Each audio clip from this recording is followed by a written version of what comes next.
ಇನ್ನು ಕಾಂಗ್ರೆಸ್ ವಿರುದ್ಧ ಪ್ರಮೋದ್ ಮುತಾಲಿಕ್ ಕೆಂಡಾಮಂಡಲರಾಗಿದ್ದಾರೆ. ಕಾಂಗ್ರೆಸ್ ಆಡಳಿತದಲ್ಲಿ ಮುಸ್ಲಿಮರಿಗೆ ಒಂದು ಕಾನೂನು, ಹಿಂದೂಗಳಿಗೆ ಒಂದು ಕಾನೂನು ಅಂತ ಮುತಾಲಿಕ್ ಆರೋಪ ಮಾಡಿದ್ದಾರೆ.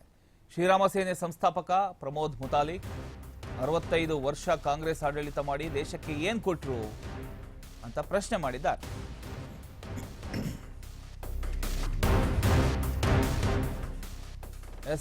ಕಾಂಗ್ರೆಸ್ ವಿರುದ್ಧ ಇದೀಗ ಪ್ರಮೋದ್ ಮುತಾಲಿಕ್ ಕಿಡಿಕಾರಿದ್ದಾರೆ.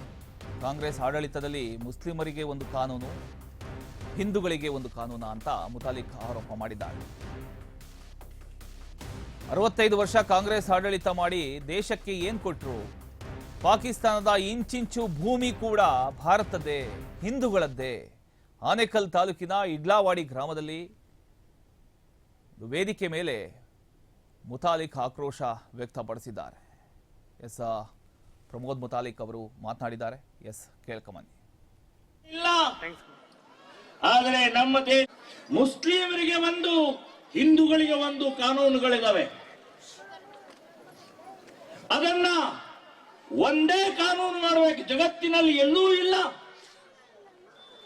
ಜಗತ್ತಿನ ಯಾವುದೇ ದೇಶದಲ್ಲಿ 2 ಕಾನೂನುಗಳಿಲ್ಲ.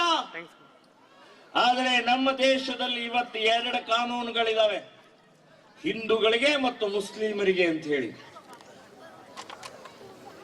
ಎಂಥ ವಿಚಿತ್ರವಾದಂತ ಈ ದೇಶದ ಆಡಳಿತಗಾರರ ಮಾನಸಿಕತೆ ಇಲ್ಲಿ ತನಕ ತಗೊಂಡು ಬಂತು. 70 ವರ್ಷ, ಸುಮಾರು 65 ವರ್ಷ ಕಾಂಗ್ರೆಸ್ಸಿನ ಆಡಳಿತ. ಏನೇನು ಮಾಡಿದ್ರು, ಎಷ್ಟೆಷ್ಟು ಮಾಡಿದ್ರು, ದೇಶ ತುಂಡು ಮಾಡಿದ್ರು. ಪಾಕಿಸ್ತಾನ ಅಂತ ಹೇಳಿ ಕೊಟ್ರು. ಪಾಕಿಸ್ತಾನಿ ಯಾಕೆ ಕೊಟ್ರೆ? ಯಾರ್ದದು? ಮುಸ್ಲಿಮರಲ್ಲ, ಜಿನ್ನಂದಲ್ಲ, ಇಸ್ಲಾಮಿಂದಲ್ಲ. ನಮ್ದ್ರೆ ಒಂದೊಂದು ಇಂಚು ಪಾಕಿಸ್ತಾನದ ಭೂಮಿ ಭಾರತದ್ದು, ಹಿಂದೂಗಳದ್ದು. ಅದಕ್ಕೋಸ್ಕರ ಅಖಂಡ ಭಾರತಕ್ಕೋಸ್ಕರ 1000 ವರ್ಷದ ಇತಿಹಾಸ ಸಂಘರ್ಷ ಮಾಡಿದೀವಿ ನಾವು, ಹೋರಾಟ ಮಾಡಿದೀವಿ ನಾವು.